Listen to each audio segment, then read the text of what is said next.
Apakah ada hadis tidak boleh melakukan sholat ketika azan? Setahu saya tidak ada. Hanya saja memang ada hadis yang berbunyi kalau muadzin sedang mengumandangkan azan maka ucapkanlah seperti yang diucapkan. Karena memang kita disuruh oleh Nabi SAW ucapkan misalnya Allahu Akbar, kita mengatakan Allahu Akbar, syada la ilaha illallah, kita katakan syada la ilaha illallah gitu kan. Kita ucapkan. Maka kalau kita sholat kan kita nggak bisa ikutin itu. Makanya sebagian ulama mengatakan beranjak daripada hadis ini lebih baik seseorang nunggu sampai azan selesai. Gitu. Tapi ini bukan larangan ya, ini hanya cuma himbauan. Boleh antum masuk masjid, antum sholat boleh. Dan boleh kata ulama kalau selesai antum salam, muadzinnya juga sudah selesai. Baru antum mengatakan Allah Akbar, syada la ilaha illallah. Seperti antum niatkan menjawab muadzin tadi. Padahal antum sudah salam, muadzin juga sudah selesai. Karena tadi kita terhalang dengan sholat. Atau mungkin kasus lain antum masuk masjid, antum lagi sholat tahiyat masjid, tiba-tiba azan. Selesai antum sholat 2 rakaat, azannya sudah selesai. Kita nggak sempat ucapkan apa yang diucapkan muadzin. Boleh setelah salam. Kata sebagian ulama, kita baru mengulangi muadzin itu untuk mendapatkan fadilah hadis, gitu kan? Tapi tidak ada larangan khusus untuk sholat pada saat azan. Cuman memang himbauannya seperti tadi. Lebih afdal mengikuti apa yang diucapkan oleh muadzin. Anda ingin bertanya terkait gerakan sholat dalam i'tidal. Ada yang bersedekap juga ada yang tidak. Bagaimana dalilnya Ustaz? Sebenarnya hadis dalilnya satu. Nabi SAW dikatakan kalau bangun dari ruku, seluruh anggota tubuh beliau kembali seperti semula. Makna seperti semula, pendapat pertama mengatakan adalah sebelum takbir. Kan kalau sebelum takbir kan tangan di samping. Maka mereka meletakkan tangan ke samping. Ini umumnya dipegang oleh mazhab Syafi'iyah. Kemudian ada mazhab Hanabila, mazhab Imam Ahmad yang mengatakan yang dimaksud dengan anggota tubuh Nabi SAW setelah bangun dari ruku ke i'tidal kembali seperti semula maksudnya setelah takbir. Tangan di mana? Di dada, sedekap. Maka ini pendapat beranjak daripada dalil yang sama. Maka dua-duanya boleh. Jangan disalahin gitu kan. Itu ijtihad dalam merincikan daripada poin itu. Hadis itu maksud saya. Ustadz kalau sholat sunnah, contoh sholat tahajud sambil membaca mushaf Al-Quran bolehkah? Boleh saja, nggak ada masalah. Selama sholat sunnah ya, selama sholat sunnah. Masih ada 2 menit ya. Pertanyaan yang pertama, bagaimana adab-adab untuk memanjatkan doa pada Allah yang baik dan benar? Lalu pada saat berdoa apakah kita boleh angkat tangan? Adabnya banyak sekali. Yang pertama ikhlas. Semua ibadah harus ikhlas, tulus karena Allah. Yang kedua menghadirkan hati, khusyuk, tunduk. Kemudian yang ketiga tidak terburu-buru dalam mengucapkan lafadznya dan memilih kata-kata yang baik serta memulai dengan pujian kepada Allah juga salawat kepada Nabi SAW. Sebagaimana seorang sahabat masuk masjid lalu berkata, ya Allah ampuni saya. Kata Nabi SAW, buru-buru sekali orang ini. Mestinya dia memuji Allah dulu baru kemudian dia salawat kepadaku barulah dia masukkan ke dalam ya, baru dia masukkan hajatnya. Dalam hadis lain dikatakan semua doa terhijab masih ditutup oleh Allah sampai dibacakan salawat untuk Nabi SAW. Jadi kita harus ucapin kalimat-kalimat yang benar, gitu kan? Kemudian tidak tergesa-gesa dalam menunggu jawabannya. Jadi ada orang subhanallah, ya Allah sembuhin saya, mau sekarang sembuh, nggak bisa, tunggu sabar, gitu kan? Semua ini butuh proses. Begini misal contoh, ya Allah saya lapar, ada orang lapar nih berdoa, tiba-tiba hilang laparnya. Nggak mungkin, nggak ada proses ya. Tiba-tiba kita masih ada orang yang kesian, kita bisa dapat makanan, dikunyah dulu, kemudian masuk, dikelola sama perut, baru laparnya hilang. Semua butuh proses saudaraku. Nggak bisa mau buru-buru, haus, minum dulu baru hausnya hilang, cari air, minum baru hausnya hilang. Mau buang air besar, harus kamar mandi, kayak bisa sembarangan di mana-mana, ada prosesnya. Semua begitu, ada proses, jangan buru-buru. Ada orang subhanallah buru-buru sekali, maunya sekarang ya sekarang, nggak bisa, gitu kan? Jadi kita harus tidak tergesa-gesa. Kata Nabi SAW, pasti diterima doa seseorang dari kalian selama tidak tergesa-gesa. Para sahabat mengatakan, ya Rasulullah, apa ciri-cirinya orang tergesa-gesa? Kata Nabi SAW, dia mengatakan, saya sudah berdoa, tetapi belum saya lihat jawabannya, lalu dia tinggalkan doa itu. Padahal bisa saja tinggal 2 hari, 3 hari dia berdoa sudah diberikan oleh Allah Subhanahu Wa Taala. Nikmatin prosesnya. Kemudian juga gunakan Asmaul Husna, nama-nama Allah yang mulia. Kemudian juga termasuk dalam adabnya adalah tamak terhadap rahmat Allah. Kita lebih baik kata ulama berdoa, lagi sehat bilang ya Allah pertahankan kesehatan ini, daripada sudah sakit baru kita bilang ya Allah sembuhin saya. Dua-duanya boleh, tapi lebih afdal kalau kita tamak minta sementara sehat ditambah kesehatan.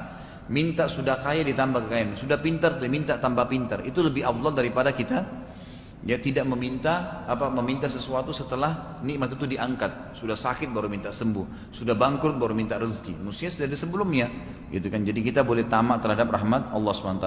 Kalau boleh angkat tangan boleh, tentunya nggak ada masalah. Nggak ada masalah angkat tangan, tergantung kondisi Anda lihat mana yang bisa lebih ikhlas kepada Allah. Apa hukum melipat pakaian atau celana ketika sholat? Dilipat apa maksudnya nih? Lengan kah, kaki kah? Banyak, gitu kan. Kalau menggulung pakaian lengan itu juga ada sebuah hadis yang melarang memang ya. Dalam sholat, beda kalau lengan pendek, tapi memang lengannya ada terus digulung. Itu juga ada larangan sebenarnya, dan ini ulama masukkan juga sama dengan celana. Lebih baik sekalian dipotong. Ya, dipotong sudah nggak ada keraguan lagi. Sudah sekalian, gitu kan. Mau dia melorot tidak melorot, tetap tidak isbal, kan aman. Gitu. Kenapa nggak sekalian teman-teman? Kalau mau patuh sama Allah jangan setengah-setengah nih. Harus jiwanya yang kuat, tegar. Bahwa kalau kita mati berhadap sama Allah memang kita bahagia, memang sudah selesai urusannya, gitu kan. Jadi jangan setengah-setengah. Kapan waktu yang afdal untuk sholat duha dan sholat tahajud? Sholat duha mulai terbit matahari, dalam hadis dikatakan sampai unta terasa teriknya panas. Ya mungkin kalau kita sekarang bahasanya itu sudah terasa terik matahari. Ya. Kita nggak bisa tentuin jam, tergantung musim hujan mungkin sama musim kemarau beda, gitu kan. Jadi ini tidak bisa ditentuin tanggal. Pokoknya antum sudah merasa terik matahari, panas terasa, maka itu berarti sudah bisa sholat duha. Kalau sholat tahajud terbuka dari mulai habis isya sampai pagi. Kan itu, sampai menjelang subuh. Tapi lebih afdal kalau dikerjakan di sepertiga malam. Jadi antum bagi aja dari maghrib sampai subuh itu berapa jam, misal 12 jam, kan itu. Dari maghrib sekitar jam 6 sampai jam 6 pagi lagi, kan gitu, sampai azan subuh misalnya. Maka dibagi 3, kurang lebih 4, kalau 12 bagi 3 4 jam, berarti 4 jam sebelum subuh itu sepertiga malam. Itu paling afdal mengerjakan sholat tahajud. Allahu a'lam. Saya suka menolak orang yang mengajak salaman sesudah salam sholat dengan tujuan agar dia mengerti kebiasaan itu salah. Salahkah saya? Allahu alam. Kalau awal habis sholat, saya sarankan dulu tidak menolak, gitu kan. Kecuali kalau kita yakin dia tidak salah faham. Kayak misal istri kita tiba-tiba mau salaman habis sholat tahajud misalnya, atau anak kita mau salaman, kemudian kita nolak dan kita jelaskan hukum itu lain. Atau murid-murid di sekolah atau mahasiswa di kampus, mungkin masih bisa kita punya wewenang untuk menjelaskan. Tapi kalau awamnya orang, dia mau salaman lalu kita nolak, gitu kan, itu nanti akan terjadi efek yang lebih besar. Ingat, tidak boleh ingkar mungkar kalau mendatangkan mudarat yang lebih besar, kan gitu. Kita salaman bukan karena kita mengiyakan itu, tetapi kita salaman karena dia muslim mengajak salaman. Kalau dia faham itu rangkaian habis sholat, kita tinggal menasehatinya, kan begitu. Apakah dengan sholat taubat nasuha bisa menghapus dosa-dosa kita seperti dosa saksi palsu, dan berapa kali sholat taubatnya? Apakah tiap malam atau satu kali saja? Sholat taubat teman-teman sekalian itu untuk menghapus dosa-dosa kecil. Dosa-dosa kecil. Kata Nabi SAW dalam hadis yang hasan riwayat Imam Ahmad, tidak ada seorang muslim pun yang berbuat salah kecil, kekeliruan, tidak berhubungan sama makhluk ya, berhubungan dengan Allah Azza wa Jalla. Maka misal dia lalai mengerjakan sebuah perintah, tapi hukumnya itu sunnah. Dia merasa ini dosa, atau mungkin dia lihat sesuatu yang haram, dan itu dia tahu dosa, dia ingin tinggalkan, dia ingin taubat, lalu dia wudhu. Kata Nabi SAW tidak ada seseorang pun muslim yang berbuat dosa, kesalahan, kemudian dia wudhu, lalu dia sholat 2 rakaat, lalu beristighfar, kecuali Allah ampuni. Tapi ini ulama sepakati masuk dalam dosa-dosa kecil. Kalau dosa besar nggak bisa harus taubat nasuha. Kesaksian palsu dosa besar. Harus ikuti seperti Imam Nawawi mengatakan rahimahullah, tinggalkan dosa itu seketika, menyesali dan janji sama Allah tidak mengulangi. Dan yang keempat adalah dia harus mengisi sisa umurnya dengan amal saleh, baru bisa dimaafkan. Kalau ada haknya orang lain, kembalikan teman-teman. Kita dulu kasih kesaksian palsu, ternyata orang lain sudah ambil haknya, kita harus datang ke dia. Maaf, saya dulu salah, saya sekarang baru tahu agama, jangan malu. Dan saya merasa bersalah, apa konsekuensinya? Saya akan balas. Baik, orang itu mengambil hak anda, datangi orang tersebut. Dulu kau kasih ini kesaksian palsu loh, haknya orang lain kamu ambil, kembalikan, bertakwalah sama Allah, ingatkan, gitu kan. Sudah tidak mau ya sudah, kita sudah berusaha, gitu kan. Kita minta maaf sama orang ini, cari jalan supaya bisa kita memberikan kesaksian balik kalau memang itu dulu palsu, nggak apa-apa, gitu, supaya memang bisa ditarik kembali haknya. Setelah minum khamr, apakah amalan sholat fardu selama 40 hari diterima oleh Allah? Itu hadisnya maudhu. Enggak ada hadis yang mengatakan tidak diterima sholat setelah mabuk, gitu kan. Tapi yang jelas kalau orang lagi mabuk, ya, dia berdosa dengan mabuknya. Bahkan tadi hadis Nabi apa? Siapa yang meninggalkan sholat karena mabuk, maka dapat hukuman kan. Artinya maknanya adalah mafhum mukhalafah, yang dalam ilmu fikihnya dikatakan sesuatu yang difaham lawannya daripada pemain itu, artinya orang kalaupun mabuk, dia berdosa dan dia tidak boleh tinggalkan sholat. Tidak ada alasan tinggalkan sholat karena dikatakan siapa yang tinggalkan sholat mabuk satu kali, gitu kan? Ada hukumannya. Berarti memang tidak boleh tinggalkan walaupun dalam keadaan mabuk. Jadi tidak bisa jadikan alasan karena ini memang banyak sekali. Ini hadis tidak benar nih. Yang dikatakan Nabi SAW bersabda orang yang minum khamr tidak akan diterima sholatnya selama 40 hari ke depan. Maka mereka tidak sholat. Ditambah lagi nih godaan syaitan tambah mengacaukan. Sudah mabuk nggak sholat lagi, gitu kan? Ini kalau di zaman Umar bin Khattab dicambuk double-double nih gitu. Apakah doa dalam bahasa Indonesia pada saat sujud dapat dilafadzkan atau cukup diucapkan dalam hati? Sudah saya jelaskan khilaf di antara ulama, sudah berulang kali ini. Jadi pendapat ulama mengatakan boleh, nggak masalah. Dan lebih kuat pendapat ulama mengatakan dengan lafadz, bukan dengan hati. Karena umumnya tidak pernah ada riwayat yang menjelaskan zikir dan doa dalam hati, nggak ada. Tapi ada dilafadzkan. Sampai sholat sirriyah itu, sholat duhur dan asar kan tidak boleh kerasin suara ya. Maksudnya sir itu adalah mengecilkan suara, bukan menghilangkan suara. Jadi kalau bapak ibu sholat duhur suaranya hilang dalam hati, pasti tidak khusyuk. Makanya ulama bilang dikeluarin, termasuk sunnah Nabi SAW mengeluarkan suara hanya dia yang dengar, sehingga dia bisa konsentrasi. Kalau dalam hati pasti menghayal. Makanya nggak ada namanya bacaan dalam hati. Quran dibaca dengan keluarin suara, sholat dengan keluarin suara, doa dengan keluarin suara, zikir dengan, tapi sebatas kita saja, nggak boleh teriak-teriak. Itu dimaksud. Apakah boleh makan setelah berwudu untuk melakukan sholat atau sebelum melakukan sholat ya? Setahu saya boleh saja, cuman dianjurkan untuk membersihkan sebelum sholat, ya. Karena tidak, kalau salah satu yang membatalkan sholat makan dalam sholat. Jadi kalau ada sisa makanan nggak boleh dikunyah lagi, makanya disunnahkan terutama dalam mazhab Syafi'iyah untuk berkumur-kumur setelah makan untuk membersihkan sisa makanan itu. Apakah boleh berdoa sewaktu sujud dalam waktu yang lama pada saat sholat fardu? Boleh. Ya, tapi di sini kalau ada jadi imam dianjurkan untuk tidak berlama-lama. Karena Nabi SAW pernah mempercepat sholat beliau, sholat wajib, ya, itu pada saat beliau mendengarkan ada tangisan anak kecil di saf wanita. Maka waktu beliau selesai salam, beberapa sahabat berkata, ya Rasulullah tidak seperti biasanya. Kok anda buru-buru sekali? Kata Nabi SAW, tadi saya dengar tangisan bayi di belakang, maka saya khawatir ibunya terganggu sholatnya, saya percepat sholatnya. Dan juga pernah dalam riwayat Bukhari, Mu'adz bin Jabal radhiyallahu anhu kalau sholat, beliau sholat berjamaah sama Nabi SAW, lalu pulang di kaumnya jadi imam, sholat lagi. Sholatnya lama, sampai ada pernah anak muda masuk, gitu kan?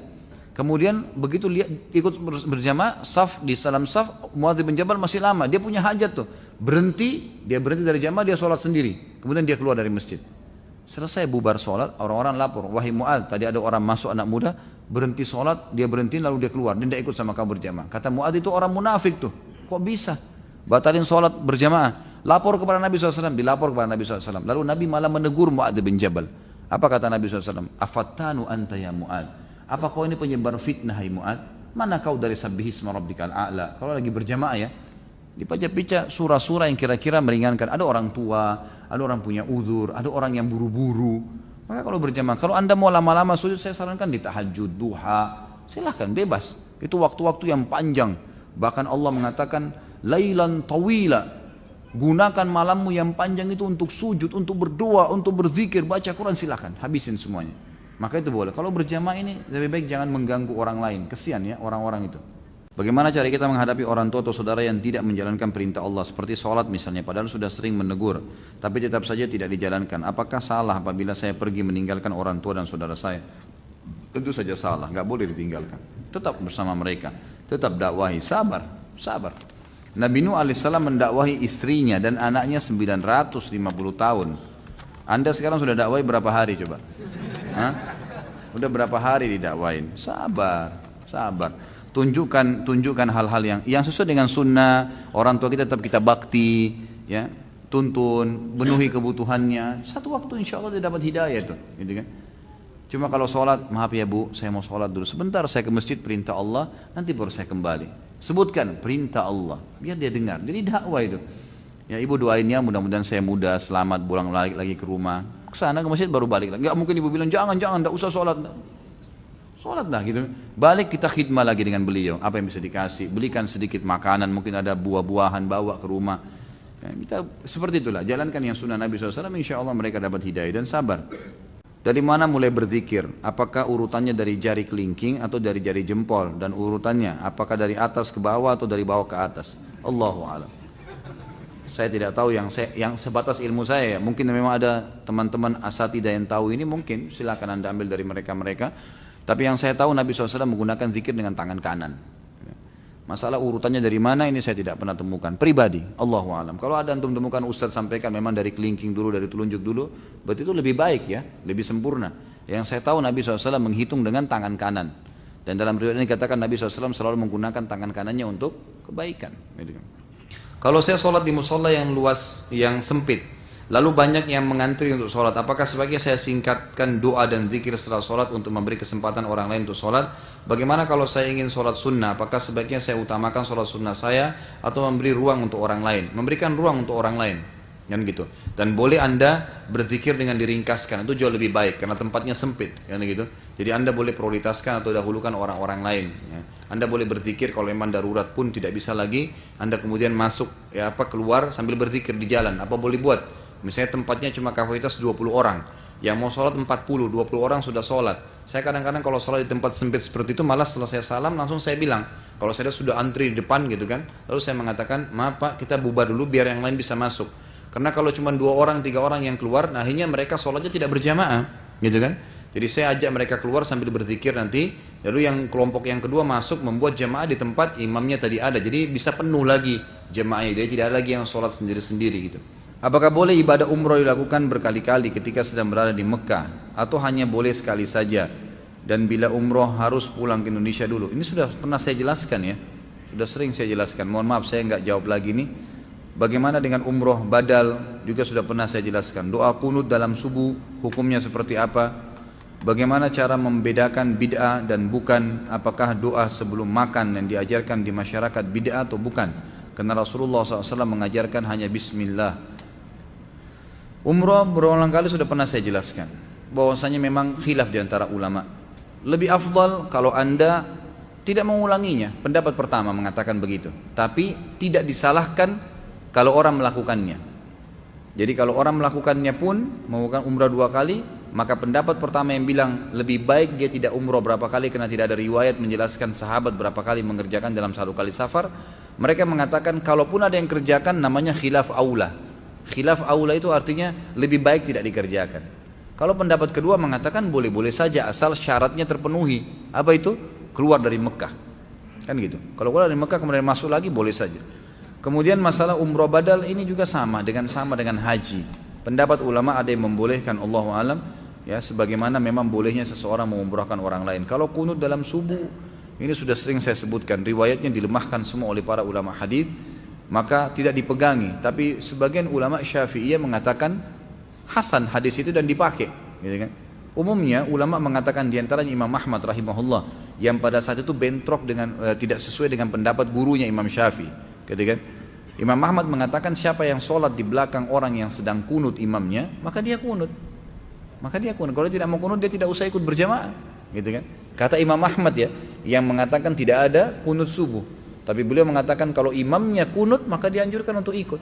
Jadi kan dianjurkan untuk ikut dengan sebagian ulama merincikan mengatakan dengan niat kunut nazilah. Membedakan bid'ah dengan bukan bid'ah sesuatu yang tidak dicontohkan oleh Nabi SAW. Ya gitu. Karena bid'ah lawannya apa?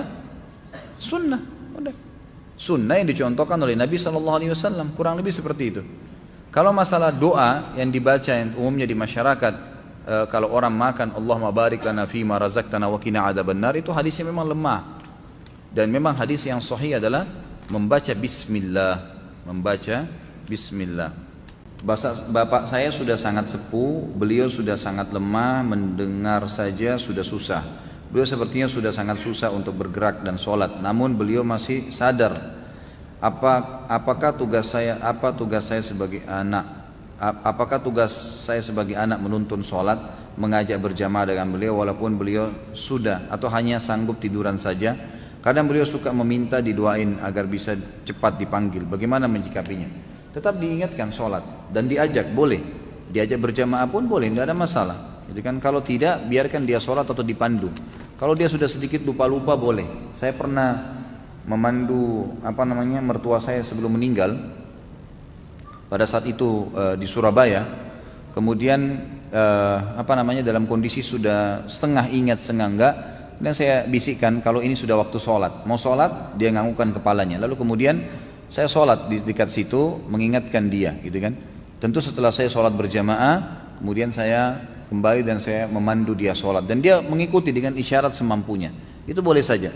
Atau kalau tidak kita ingatkan sholat dan kita sambil ucapkan bacaan-bacaan sholat supaya dia ulangin dengan lisannya, dia ikuti dan semampunya, ruku, Allahu Akbar, sujud, walaupun kita lagi tidak sholat, kita mengingatkan di sebelahnya, itu insya Allah semua hal-hal yang masih dibolehkan. Apakah boleh ketika beristighfar dengan niat untuk meminta ampun selain untuk diri sendiri, tetapi juga untuk orang tua dan untuk orang-orang yang pernah saya gibahi sekaligus? Boleh.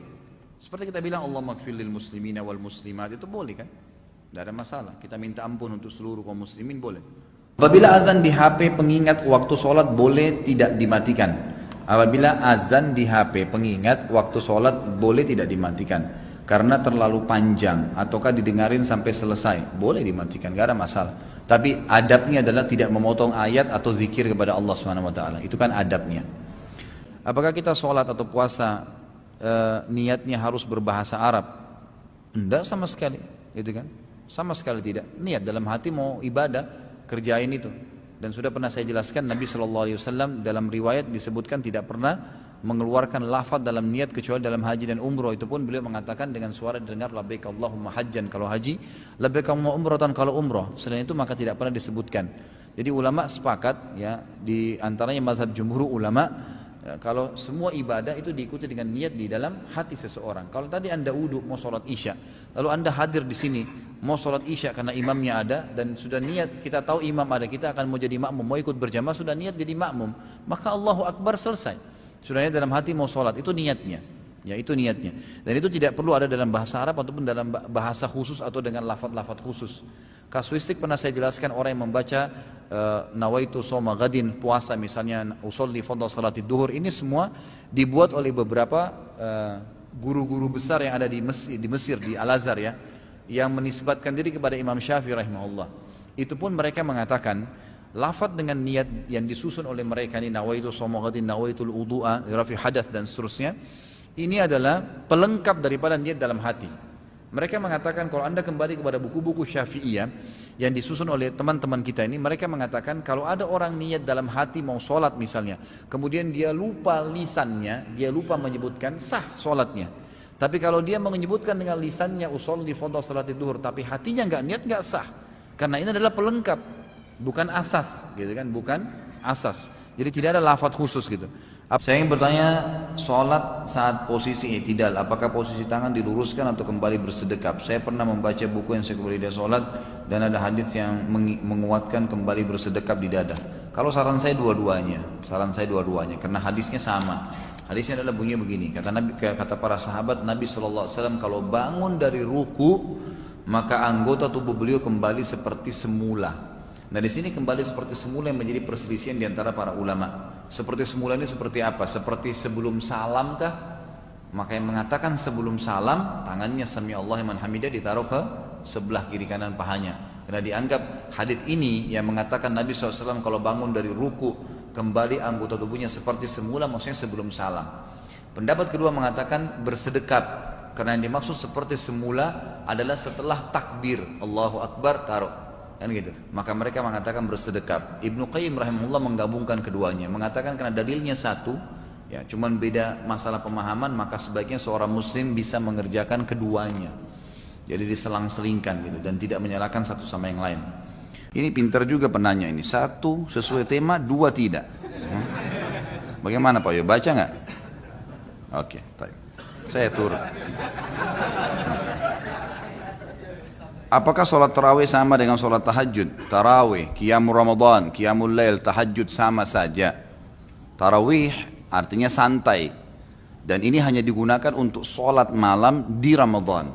Kenapa? Karena orang habis sholat ba'da isya udah boleh sholat. Bahkan sebagian besar ulama mengatakan sholat tarawih itu di awal habis ba'diyah isya, khusus Ramadan lebih afdal daripada sholat malamnya, daripada diakhirkan akhir malam. Karena Nabi SAW kerjakan di awal waktu kan. Yang satu hari yang Nabi SAW pernah kerjakan sehari saja, yang beliau habis sholat ba'diyah isya langsung berdiri, kemudian ada sahabat-sahabat yang diajak, mereka sholat berjamaah dengan Nabi SAW. Waktu mereka sholat, yang lainnya sudah banyak yang bubar nih, nggak tahu kalau Nabi SAW sholat. Besok pas masuk 1 Ramadan, sahabat tersebar berita semalam Rasulullah SAW sholat malam tuh, setelah sholat ba'diyah isya, maka besoknya masjid penuh. Nabi SAW mengetahui hal tersebut, beliau tidak keluar dari rumahnya sampai azan subuh. Pas azan subuh, Nabi SAW keluar lalu mengimami sholat. Habis itu beliau ceramah, beliau mengatakan, aku tahu semalam kalian menungguku, tapi aku tidak keluar, karena kalau aku keluar mengimami kalian bisa jadi wajib sholat itu, tarawih maksudnya. Maka kerjakanlah, tapi jangan saya ada di situ. Nah kalau saya ada bisa menjadi wajib, kalau dilakukan tiap hari oleh Nabi SAW maka jadi wajib. Tapi Nabi tidak melarang untuk mengerjakannya, jadi sama saja, kan gitu. Tapi kerjakan tarawih ini teman-teman sekalian. Kerjakan tarawih ini ya, dengan syarat iman dan ihtisab namanya. 2 syarat mutlaknya. Kata Nabi SAW dalam hadis Bukhari Muslim, man qama ramadhana imanan wa ihtisaba ghufira ma taqaddama min dzambi. Siapa yang mendirikan malam Ramadan tarawih dengan keimanan, yakin ini perintah Allah, bukan karena diajak teman, bukan karena masjid dekat rumah ada penceramah yang bagus, bukan karena apalah, pokoknya semua indikasi dunia ini hilangkan. Karena betul-betul keimanan, yakin Allah dan Rasulnya perintahkan. Jadi artinya keimanan itu kalau antum cuma sendiri tetap kerjain. Dan ihtisab, mengharapkan pahalanya, maka diampuni dosa-dosanya yang telah lalu. Dan boleh 11, boleh 23. Tidak ada masalah. Ini jangan jor-joran masalah ini. Bahkan tidak sholat pun tidak masalah. Karena tarawih sunnah, cuma dia kehilangan fadilah. Kalau hadis tentang 11 rakaat adalah hadis Bukhari di mana Aisyah berkata, Rasulullah SAW tidak pernah menambah Ramadan atau nur Ramadan lebih daripada 11 rakaat. Pendapat pertama mengatakan kalau sudah tarawih berarti tidak lagi tahajud, kan gitu. Pendapat kedua mengatakan tidak. Salat tarawih boleh lebih dari 11 rakaat. Beranjak daripada hadis yang sahih juga Bukhari, qiyamul lail mathna. Salat malam itu 2 rakaat tanpa ada batasnya. Dan Umar bin Khattab memahami benar hadis ini sampai akhirnya beliau mengerjakan sampai 23 rakaat. Dan tadinya sahabat ada yang berserakan di masjid, mereka kerjakan sendiri-sendiri, Umar bin Khattab lakukan secara berjamaah. Dan jangan lupa, pada saat itu terjadi ijma, sepakat para sahabat, tidak satupun ada sahabat yang memungkiri perilaku Umar radhiyallahu anhum. Jadi memang di sini ijma, dan ini ijma yang sangat kuat, karena tidak ada satupun sahabat yang memungkirinya. Dan sampai sekarang fatwa ulama di Saudi, di Mekah sama Madinah yang merupakan kiblat kita di sana, tempat Nabi SAW lahir dan tempat Nabi SAW meninggal, 23 tahun dakwah Islam di sana, sholatnya 23 rakaat. Dan tidak menyalahkan orang yang 11, nggak ada masalah, dua-duanya boleh dikerjakan. Cuma saran saya, kalau mau kerjakan 11 rakaat, cari masjid yang 11 rakaat, yang 23 sholat 23 rakaat, cari 23 rakaat, karena ini ada fadilah sendiri. Ada hadis Nabi SAW, siapa yang sholat bersama imamnya sampai imamnya selesai, maka dicatatkan baginya ibadah semalam suntuk. Maksudnya selesai ini sampai witir. Imamnya sudah witir, baru dia berhenti. Masalah imam baca Quran, apa segala dikerjain, setelah itu tuh nggak ada masalah. Tapi yang penting sudah nggak sholat lagi. Ya kalau antum masuk di masjid yang 11, maka sholat 11 itu enak. Dapat hadis ini. Walaupun boleh, kalau masjid itu 23 kita sholat 11 boleh saja, itu bebas, 2 rakaat pun boleh. Karena ini sunnah ya. Cuma afdaliyahnya, kita bicara afdaliyah. Dan fatwa ulama juga sering ditanya dalam majelis ilmu di Saudi, bagaimana hukumnya di 10 terakhir Ramadan? Sampai itu dijadikan sebagai peraturan di Masjid Haram kan? Boleh enggak saya sholat tarawih 20 rakaat, karena 10 akhir Ramadan itu 20 rakaat selawat tarawih, tapi tidak diikuti dengan witir. Nanti jam 12 malam, jam 1 malam ada sholat tahajud lagi 11 rakaat, berarti kalau digabung jadi berapa? 31 rakaat. Boleh enggak saya kerjain itu? Umumnya fatwa mereka boleh. Karena sholat Nabi SAW matna, artinya 2 rakaat tanpa batas dan mengejar fadilahnya. Dan ini perselisihan pendapat ulama, jangan selalu kaku sehingga akhirnya kita vonis orang salah gara-gara adanya perselisihan ulama atau kita berpegang pada pendapat tertentu. Setelah sholat maghrib, apakah ada sholat sunnah awwabin yang rakaat pertama membaca surah Al-Ikhlas 6 kali dan keduanya sama juga? Tidak pernah ada riwayatnya. Nggak pernah ada membaca surah Ikhlas 6 kali. Allahu a'lam.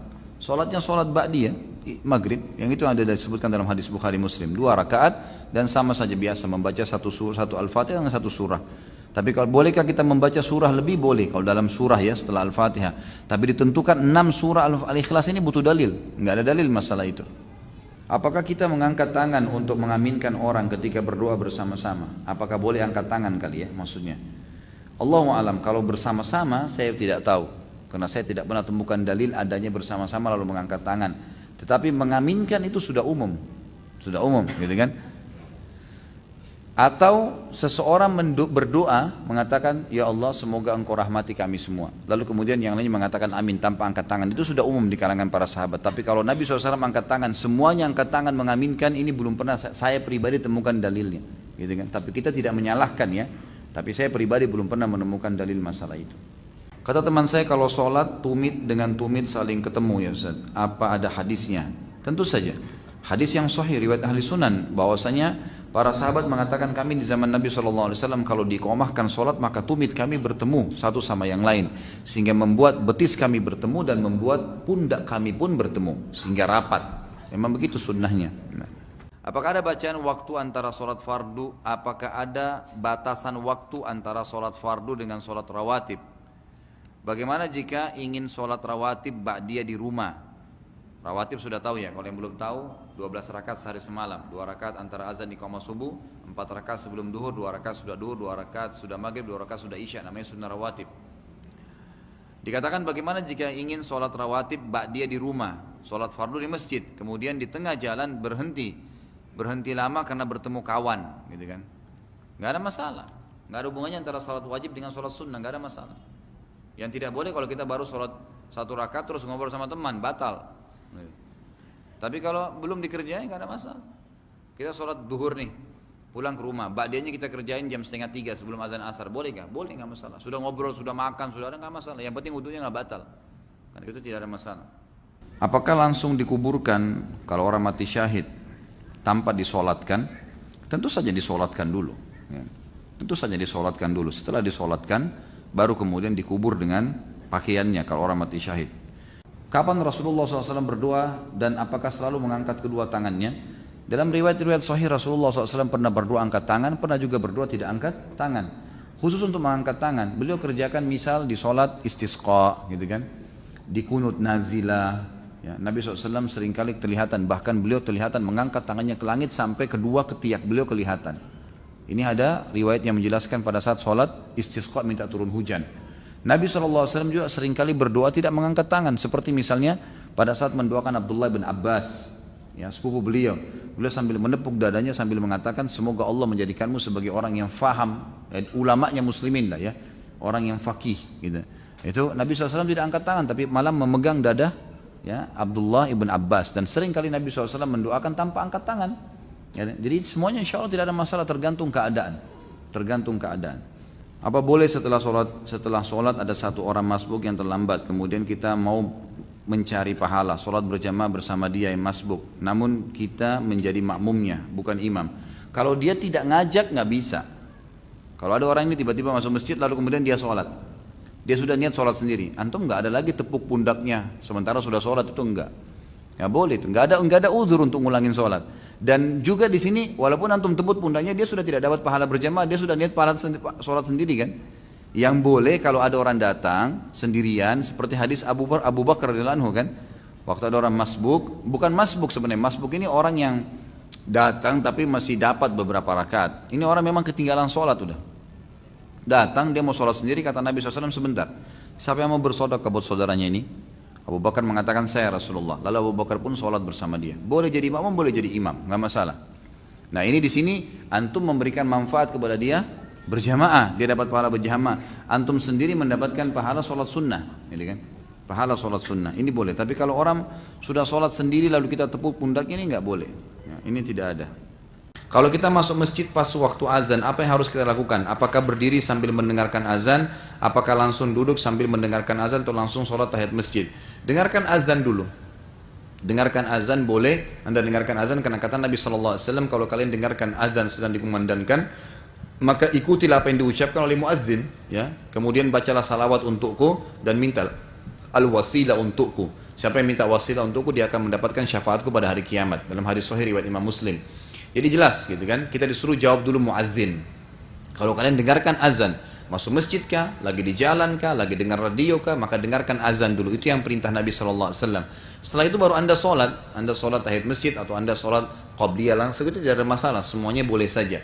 Tapi yang jelas lebih baik anda dengarkan azan, karena khawatirnya kalau kita sholat langsung tahiyat masjid, maka tidak bisa mengikuti ucapan muadzin tadi. Ini Allah alam yang saya ketahui. Apa hukumnya menggerak-gerakkan jari dalam sholat ketika tasyahud? Sudah saya jelaskan. Hadisnya riwayat Tirmidzi dan dihasankan oleh sebagian ulama hadis, dibolehkan. Kata Nabi SAW, gerakan jari di tasyahud lebih keras daripada cambukan besi bagi iblis. Dan ini dijelaskan oleh sebagian ulama hadis dengan istilah menggetarkan jari, ya. Jadi mempertemukan antara ibu jari sama jari tengah seperti ini, kemudian ini digetarkan. Ini bukan disentakkan, tetapi digetarkan. Dan ini pernah dijelaskan oleh banyak ulama-ulama hadis. Ibu saya jarang sekali melaksanakan sholat 5 waktu di masjid. Padahal masjid terdapat di depan rumah saya. Namun beliau tidak pernah absen untuk sholat 5 waktu di rumah. Pertanyaan, apakah saya sebagai anak berdosa jika saya menyindir ibu saya untuk sholat berjamaah di masjid? Pertama, perempuan tidak ada kewajiban sholat di masjid. Ibu anda atau orang lain. Ya, Nabi SAW bersabda dalam hadis yang dihasankan oleh para ulama, wanita kalau sholat di ruang tamu rumahnya lebih afdal daripada di luar rumahnya. Kata ulama hadis termasuk masjid. Dan sholatnya dia di dalam ruang tamu rumahnya lebih afdal daripada, sholatnya di dalam kamarnya lebih afdal daripada di dalam rumahnya, di ruang tamu rumahnya. Jadi perempuan makin tertutup maka makin baik. Laki-laki yang dimotivasi ke masjid. Jadi saya sarankan tidak perlu untuk menyindir ibu anda sholat di masjid. Malah itu lebih afdal buat dia, lebih baik. Perbuatan yang tidak salah jangan disinggung, biarin dia berbuat, gitu kan? Selama dia baik, dukung, itu sangat baik. Ustaz, bagaimana jika kita lupa rakaat sholat kita? Haruskah kita sujud sahwi? Jika iya, bagaimana tata caranya? Iya, ulama mengatakan wajib bagi orang yang mengingatnya. Dan tata cara sujud sahwi, kalau kita mengingat jumlah rakaat yang kita lupa itu sebelum salam, maka sujud sahwinya sebelum salam. Misal lagi sholat, ini 3 atau 4 ya, kita harus pilih yang lebih sedikit ya. Kata Nabi SAW, kalau seseorang dan kalian sholat lalu dia lupa berapa rakaat, maka pilihlah yang paling sedikit. Misal 3 atau 4, kita pilih 3. Kata Nabi SAW, kalau nanti dia setelah salam ternyata lebih 1 rakaat, maka dia telah diberikan balasan oleh Allah karena sudah sempurna targetnya. 4 jadi 5 lebih, gitu kan? Karena dia lupa. Tapi kalau dia pilih yang lebih banyak, misal 3 atau 4 nih, ternyata dia pilih 4. Dan memang sholatnya memang waktu itu kurang 1 rakaat, maka dia akan kekurangan pahala, bahkan bisa tidak diterima oleh Allah Subhanahu wa ta'ala. Maka kita pilih yang lebih sedikit, gitu kan? Nah, kalau kita ingat kesalahan kita sebelum salam, sujud sahwi ini kelalaian sebelum salam. Kalau misalnya kita sudah bubar nih, selesai salam, duduk sama teman ngobrol, terus tiba-tiba kita baru ingat, tadi lupa 1 rakaat nih. Kembali lagi, langsung kita berdiri, hadap kiblat, sholat 1 rakaat yang terlupa, kemudian kita salam, habis salam baru sujud sahwi. Sebagaimana hadis Bukhari, Nabi SAW pernah sholat asar, kemudian begitu tahiyat 2 rakaat, beliau salam. Habis itu beliau zikir. Kata para sahabat, kami mengira wahyu turun, mengubah sholat asar kembali kepada seperti masa di Mekah. Kan waktu di Mekah itu, sholat waktu awal diperintahkan Isra Mi'raj itu semuanya 2 rakaat ya. Subuh 2 rakaat, duhur 2 rakaat, asar 2 rakaat, maghrib 2 rakaat, isya 2 rakaat. Memang awal Isra Mi'raj begitu. Nanti tahun 2 Hijriah baru berubah seperti sekarang nih. Subuh yang tetap, yang lainnya ditambah. Duhur, asar, isya ditambah 2 rakaat, maghrib ditambah 1 rakaat. Maka subuh tetap dalam hukumnya gitu kan. Maka sahabat mengatakan, kami mengira wahyu turun mengembalikan sholat asar kepada hukum awal, 2 rakaat. Karena Nabi SAW zikir, habis itu Nabi berdiri sampai depan pintu. Dan para sahabat mengatakan, kami tidak berani menegur Nabi karena masih ada Abu Bakar dan Umar dalam saf. Mereka pun diam, artinya ada orang yang dituain tuh. Mereka diam, ada ulamanya di sana. Akhirnya ada seorang sahabat Badui mendekati Nabi SAW berkata, ya Rasulullah, apakah wahyu datang, turun, mengubah sholat asar menjadi 2 lagi? Kata Nabi SAW, tidak. Atau anda lupa ya Rasulullah? Kata Nabi, saya tidak lupa. Nabi ini memang dengan hikmah Allah lupa ya. Allah ingin mengajarkan kepada para sahabat cara sujud sahwi. Maka Nabi SAW masuk ke masjid memegang tangan sahabat ini, lalu berkata, benar gak yang orang ini bilang? Ya, kata para sahabat, benar ya Rasulullah, tadi anda cuma 2 rakaat. Maka Nabi SAW itu langsung menghadap kiblat, takbir, semua sahabat ikutin. 2 rakaat yang tersisa, disolatin, salam, setelah salam baru beliau sujud sahwi. Perhatikan ya, jadi kalau ingat kesalahannya sebelum salam, sahwinya sebelum salam. Kalau sudah terlanjur bubar, maka sujud sahwinya setelah salam. Bolehkah saya sholat sunnah rawatib untuk 4 rakaat sebelum duhur? Setelah duhur, sebelum asar dilakukan sekaligus 4 rakaat, apakah baik atau sama keutamaan dibandingkan 2 rakaat? Boleh. Jadi sholat sunnah yang 4 rakaat seperti qobliyah, ba'diyah duhur, sebagaimana sabda Nabi SAW, siapa yang menjaga 4 rakaat sebelum duhur, 4 rakaat sesudah duhur, Allah akan haramkan baginya api neraka. Berarti ada sunnah 4 dan sebelum dan sesudah duhur. Ada juga 4 rakaat sebelum asar, sebagaimana sabda Nabi SAW dalam hadis sahih riwayat Imam Ahmad, hadis Hasan, mohon maaf, sanad Hasan, kata Nabi SAW, semoga Allah merahmati seorang hamba yang rutin menjaga 4 rakaat sebelum asar. Bolehkah 4 rakaat ini dikerjakan 4 rakaat langsung? Boleh, tapi tanpa tahiyat pertama. Diambil daripada ciri sholat malamnya Nabi SAW. Beliau pernah sholat malam itu 2, 4 rakaat, 8 rakaat. Beliau juga pernah sholat 4 gitu kan, tapi tanpa tahiyat pertama. Jadi boleh saja. Kalau keutamaannya mana lebih afdal, 4 atau 2 salam, tetap 2 salam lebih afdal. Sebagaimana sabda Nabi SAW, ya, sholat itu adalah 2 rakaat. Apa benar tidak ada imam kedua dan seterusnya dalam sholat berjamaah di masjid besar, sehingga apabila kita datang terlambat terpaksa sholat sendiri? Tetapi ada riwayat ketika ada sahabat datang terlambat, Rasulullah SAW menyuruh sahabat lain untuk menemaninya. Apa maksudnya? Tetap ada, tapi yang dijadikan tolok ukur adalah imam yang pertama. Jadi sholat yang pertama. Sholat yang kedua itu ya umum saja, tapi tidak boleh, yang tidak boleh itu tidak boleh ada 2 imam dalam satu masjid. Misal gini, ada orang lagi sholat, kalau jemaah pertama sudah selesai, jemaah pertama biasanya orang ikut tuh. Yang sering terjadi ini, kalau jemaah kedua, jemaah ketiga, ada di sebelah sana imam orang bersolat berjamaah, datang yang lainnya buat lagi jemaah sebelah sana, datang lainnya sholat lagi di sebelah sana, ini yang nggak boleh. Jadi kan ini tidak boleh, ini dilarang dalam hadis. Jadi kalau memang kita masuk masjid ada orang yang lagi berjamaah, kita gabung aja di situ, kan gitu. Itu yang boleh, itu tidak ada masalah. Yang jelas tidak boleh 2 imam dalam satu masjid, itu yang ada larangannya. Sholat duha awal jam berapa? Batas akhirnya jam berapa? Kalau awal duha itu disebutkan dalam hadis pada saat unta sudah merasa teriknya matahari. Jadi kita ganti aja unta antum pada saat kita rasa terik matahari sudah panas, ya sudah duha, gitu kan? Jadi kurang lebih begitu, sudah terasa teriknya matahari lah. Sampai batas waktunya itu menjelang waktu zawal atau waktu duhur, ya, menjelang waktu duhur. Jika saya akhwat mau sholat di masjid tapi wudhunya dicampur dengan ikhwan, saya takut aurat saya terlihat olehnya sewaktu berwudhu. Apakah saya tetap lanjutkan berwudhu atau saya cari masjid lain yang tempat wudhunya terpisah? Kalau sudah masuk waktu sholat wudhu saja, tapi saya sarankan akhwat seperti ini wudhunya di kamar mandi saja, nggak usah di tempat wudhu. Jadi masuk ke lokasi yang ada WC, kan ada wastafel tuh ya. Itu kan leluasa karena perempuan semua di dalam. Buka jilbabnya, pamit sama yang bersih-bersihin kamar mandinya, saya akan wudhu, nanti saya bersihin sebentar. Wudhu aja di situ. Jangan wudhu di tempat luar gitu kan. Itu Allah alam saran saya. Atau kebanyakan kalau akhwat kita pakai jilbab besar, mereka bisa pakai jilbabnya. Karena jilbab besar itu biasanya bisa ditarik ke depan, kemudian tangannya bisa dimasukkan dari bawah gitu kan. Dia bisa berwudhu, insya Allah tidak kelihatan. Ini pernah dipraktikkan oleh istri saya, bisa insya Allah. Setelah sholat, kalau masih ada waktu boleh cari masjid lain ya.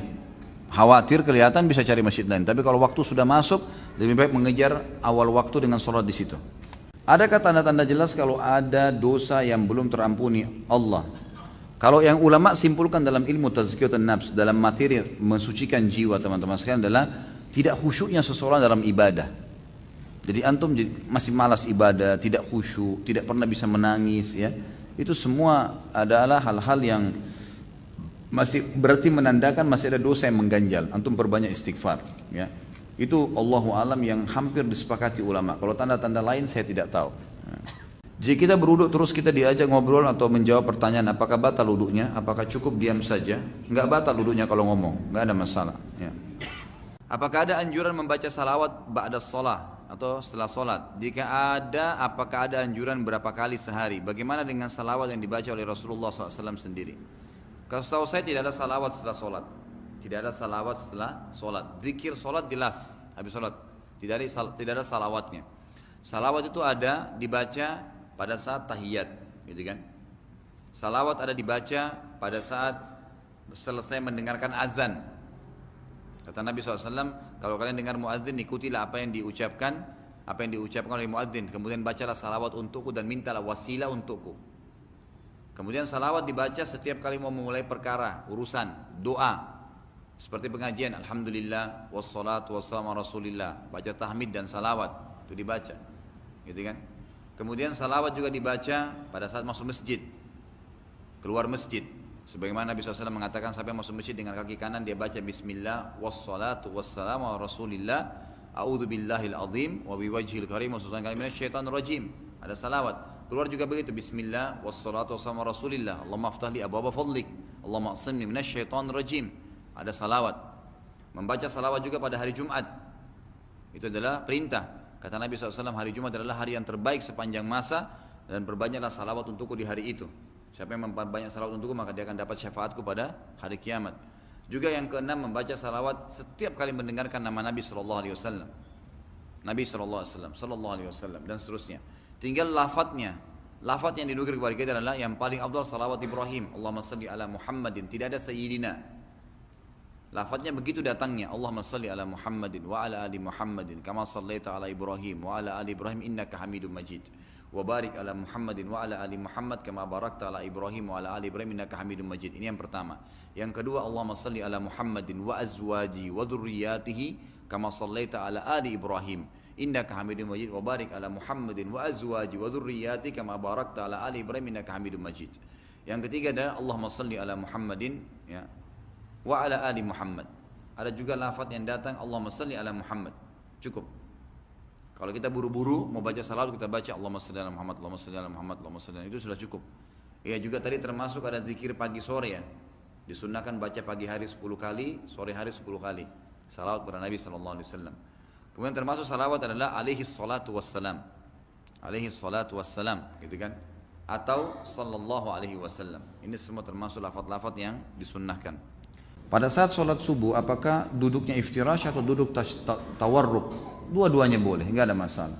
Ini dua-duanya pendapat yang kuat dan kembali kepada dalil yang sama. Allahu a'lam. Artinya dalilnya dua-duanya bisa dijadikan sebagai pegangan. Jadi tidak perlu disalahkan yang mana tawarruk, yang mana iftirash di sini. Dari banyaknya salawat yang diajarkan, manakah salawat yang paling disukai Rasulullah SAW dan sesuai dengan yang disunnahkan beliau? Salawat Ibrahim yang di tahiyat. Bahkan saya sarankan kalau anda mau lebih baik, baca itu saja terus. Allahumma salli ala Muhammadin wa ala ali Muhammadin kama sallaita ala Ibrahim wa ala ali Ibrahim innaka Hamidum Majid. Wa barik ala Muhammadin wa ala ali Muhammad kama barakta ala Ibrahim wa ala ali Ibrahim innaka Hamidum Majid. Riwayat yang lain, Allahumma salli ala Muhammadin wa azwajihi wa dzurriyyati kama sallaita ala ali Ibrahim innaka Hamidum Majid. Wa barik ala Muhammadin wa azwajihi wa dzurriyyati kama barakta ala ali Ibrahim innaka Hamidum Majid. Ini dua riwayat yang berhubungan dengan dibaca tahiyat dan dikenal dengan salawat Ibrahim. Ini yang paling afdal. Maka saya sarankan kalau ada yang afdal, tinggalkan yang mufaddal. Artinya dahulukan ini. Kecuali memang yang sering dilakukan oleh para sahabat pada saat disebutkan nama Nabi SAW, paling sering mereka ucapkan SAW. Dan Nabi SAW juga tidak menegur mereka dengan itu. Tapi kalau mau ditanya mana afdaliyahnya, maka salawat Ibrahim. Ustaz, mohon penjelasan mengenai pengaturan saf sholat untuk wanita yang berjamaah di masjid di belakang saf laki-laki berkenaan dengan hadis yang menyebutkan saf paling buruk bagi wanita adalah yang terdepan, yang paling baik adalah paling belakang. Yang terjadi di musola kantor saat sholat berjamaah adalah para wanita membuat saf kedua, ketiga, dan seterusnya sebelum saf di depannya terisi penuh, sehingga makmum masbuk justru berada di depan untuk mengisi saf yang kosong. Apakah ini dibolehkan? Jadi begini, saya pernah jelaskan juga dalam bab sholat sebenarnya. Kalau ayat ada sebab nuzul, gitu kan? Kalau hadis itu ada sebab wurud, sebab disebutkan hadis. Jadi ada sebabnya waktu hadis ini disebutkan. Ulama hadis merincikan panjang lebar masalah ini. Jadi ternyata waktu dulu para sahabat laki-laki itu menggunakan pakaian izar dan rida seperti baju umroh, gitu, kain umroh ya, kain di atas, kain di bawah gitu. Dan mereka tidak mengenal pakaian dalam zaman dulu, sehingga pada saat mereka sujud itu kalau di saf terakhir laki-laki, yang waktu itu kebetulan di masjid Nabi, selesai saf terakhir laki-laki, saf perempuan langsung, dan tidak ada hijab, belum ada pemisah di antara mereka, gitu kan? Maka bisa saja wanita sahabat yang di saf pertama pada saat laki-laki sujud duluan di saf terakhir kelihatan auratnya. Nah pada saat ini terjadi Nabi SAW sebutkan hadis ini. Nabi SAW sebutkan hadis ini. Maka ulama hadis merincikan begini. Untuk memahami hadis ini, kalau seandainya di musola atau di masjid itu sudah ada pemisah hijab yang membuat perempuan tidak terganggu dengan aurat laki-laki yang berada di saf terakhir, gitu kan? Baik itu besi, tabir, dinding, maka sudah tidak ada masalah. Tidak ada masalah. Berarti indikasi larangan hadis ini berlaku bagi yang seperti kondisinya masjid Nabi waktu itu, belum ada hijabnya. Kalau hijab sudah ada, berarti hadis ini sudah keluar dari larangan, jadi tidak kena lagi wanita-wanita yang sudah ada hijabnya. Mereka boleh ngisi saf yang pertama, saf yang kedua dan seterusnya, gitu kan? Jadi difahami. Tetap hadis ini berlaku, tapi berlaku pada masjid yang tidak ada hijabnya. Yang tidak ada hijabnya. Apalagi kalau sampai terjadi tadi misalnya sudah ada hijab, lalu akhirnya karena tidak diisi saf yang pertama dari wanita sehingga akhirnya yang masbuk tidak bisa masuk. Nah ini kan malah terganggu, gitu kan? Kecuali memang juga kalau Anda bisa melakukan, dibuat misalnya ada jalan khusus untuk orang-orang yang terlambat sehingga mereka bisa ngisi, itu mungkin masih bisa jadi solusi juga gitu. Bolehkah membaca suratannya hanya satu ayat saja, misal Al-Baqarah 102 dan rakaat kedua Al-Baqarah 255? Boleh saja, nggak ada masalah. Tapi ulama menganjurkan termasuk adab membaca Al-Quran adalah membaca sampai selesai kalau ayat-ayatnya pendek. Ada orang Masya Allah, Allahu Akbar, waladhdallin amin, qul Allahu ahad, Allahu Akbar, ruku. Rakaat kedua Allahu Samad, ruku lagi. Nah ini tidak masuk dalam adab Al-Quran, mestinya diselesaikan kalau surah-surah pendek. Lebih utama mana sholat qabliyah atau ba'diyah? Masing-masing sholat tersebut pahalanya apa? Ya masing-masing lah. Qabliyah kan sebelum, ba'diyah sesudah. Jangan dipertemukan mana yang lebih afdal, dua-duanya dikerjakan, kan? Jadi kalau Anda perlu tanya, kalau saya masuk masjid, lebih afdal tahiyat masjid atau sholat qabliyah? Nah itu baru ketemu. Kalau sholat qabliyah sama ba'diyah gimana caranya cari mana afdal ini? Dua-duanya waktunya berbeda, dikerjakan sebelum dan sesudah sholat wajib, gitu kan? Jadi masing-masing punya kelebihan tentunya dengan izin Allah. Ini tergantung daripada hadis-hadis Nabi SAW yang sudah sering kita sampaikan. Seperti misalnya kata Nabi SAW, siapa yang menjaga 4 rakaat sebelum duhur, 4 rakaat sesudah duhur. Jadi qabliyah sendiri, ba'diyah sendiri. Maka Allah akan mengharamkan baginya api neraka. Itu kan semoga Allah merahmati seorang hamba yang selalu menjaga 4 rakaat sebelum asar. Dan itu semua diingatkan oleh Nabi SAW. Dalam keadaan masih punya wudu, tapi makan dan setelah makan langsung sholat tanpa mengambil wudu lagi, bagaimana hukumnya? Enggak ada masalah. Makan tidak membatalkan sholat kecuali Anda makan daging unta. Itu memang ada hadisnya sendiri, gitu kan? Waktu Nabi SAW makan dengan beberapa sahabat daging unta, lalu beliau mengatakan, siapa yang telah memakan daging hewan ini, maka sebaiknya dia berwudu. Sebaiknya dia berwudu, gitu kan? Jadi ulama sepakat mengatakan makan daging unta baru batal wudunya. Kalau enggak ya enggak, gitu kan? Kalau enggak ya enggak. Kalau makan umumnya enggak apa-apa insyaallah. Gitu. Cuma kalau habis makan memang ulama Syafi'iyah mengatakan lebih baik berkumur-kumur. Ulama Syafi'iyah. Kalau jumhur ulama mengatakan tidak ada masalah. Kecuali dia yakin ada sisa makanan yang dikhawatirkan dia kalau sholat ngunyah lagi. Kan gitu. Loh iya, karena makan dalam sholat kan batalin sholat. Misal tersisa daging nih, kemudian terlepas dari giginya, baru dikunyah sama dia untuk ditelan, itu kan nggak boleh, kan gitu. Sisa makanan, makanya Syafi'iyah mengatakan, ulama Syafi'iyah mengatakan kumur-kumur, bersihin selesai, gitu kan. Atau kalau jumhur ulama mengatakan kalau dia yakin tidak ada sisanya, misal dia makan makanan agar misalnya yang halus, gitu kan, atau dia minum minuman memang manis, sudah cair masuk ke dalam tenggorokannya dan ke perutnya, maka tidak ada masalah, gitu kan. Allahu a'lam. Ustaz, bolehkah kita membatalkan sholat? Karena pernah saya tidak sengaja refleks membatalkan sholat sunnah saya untuk mematikan alarm daripada bunyi alarm itu mengganggu. Jadi kalau sholat sunnah boleh. Sholat sunnah boleh. Kita lagi sholat, bunyi alarm kah, tidak kah, tiba-tiba mau dibatalin. Sama dengan puasa sunnah. Boleh saja, gak dosa. Karena sunnah. Sebagaimana sabda Nabi SAW dalam hadis sahih riwayat Imam Ahmad, Al-mar'u malikul linafilatihi. Seseorang itu pemilik ibadah sunnahnya. Artinya dia boleh kerjain kapan saja, dia boleh batalin kapan saja. Kecuali kalau masuk di waktu yang dilarang, gitu kan? Itu sunnah. Ya, yang kedua, kalau wajib nggak boleh ya. Kalau wajib nggak boleh. Kalau wajib nggak boleh. Jadi kita harus ada udzur syar'i. Keluarin angin misalnya, kita teringat nggak punya wudu, nah itu baru. Tapi sholat sunnah boleh saja, termasuk boleh kalau kita dipanggil oleh orang tua. Sementara kita sholat sunnah boleh kita batalin. Perempuan lagi puasa sunnah, suaminya ajak berhubungan biologis, itu boleh dibatalin sama dia. Itu kan sunnah, gak ada masalah. Ya, kemudian berhubungan dengan masalah alarm. Alarm boleh dimatikan. Jadi ulama membahas dalam bab sholat, bolehnya seseorang yang menghilangkan sesuatu yang menyibukkan dia dalam sholat. Lagi bunyi HP-nya dimatikan sama dia, nggak usah batalin sholatnya. Ya. Asal jangan jawab telepon lagi sholat, gitu kan. Jadi intinya diambil, dipencet atau dipencet di kantong itu nggak ada masalah dalam Islam, ya nggak ada masalah. Bahkan ada sahabat dikatakan dia sakit flu berat, gitu kan, sahabat ini, dan berlendir, dia bingung lagi sholat gimana caranya.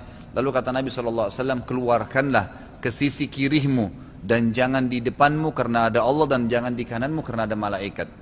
Jadi suruh keluarkan. Jadi boleh, bagi ulama itu dianggap boleh saja dalam bab fikih sholat itu mengambil tisu atau sapu tangan mengeluarkan kotoran hidungnya, ya, itu, atau yang mengganggu kalau dia lagi sholat, ya.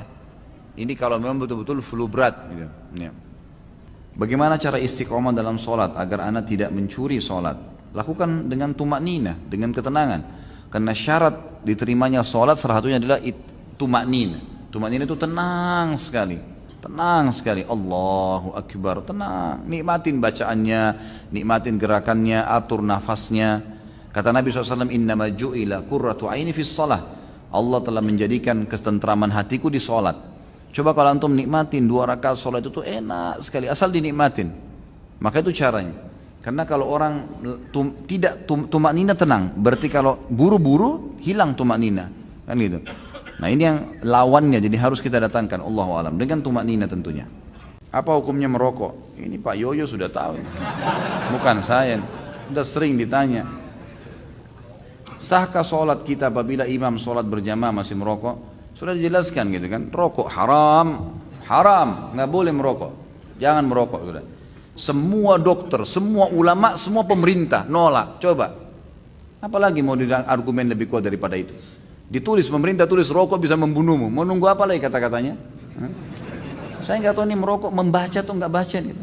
Jelas-jelas tulisannya masih dilakukan, nggak boleh, haram. Gitu.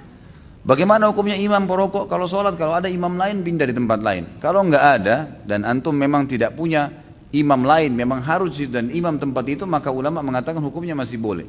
Asal memang dia bukan merokok sambil sholat, gitu kan? Loh iya, memang dia merokok di luar sholat. Dia kan sama dengan orang berbuat dosa di luar sholatnya. Lalu dia sholat, dia ikutin rukun-rukunnya semua syaratnya, sahkan sholatnya, gitu kan? Maka selama dia di luar sholat itu lain, tapi dalam sholat nggak boleh. Cuma kalau masih dapat imam lain, alhamdulillah lebih baik.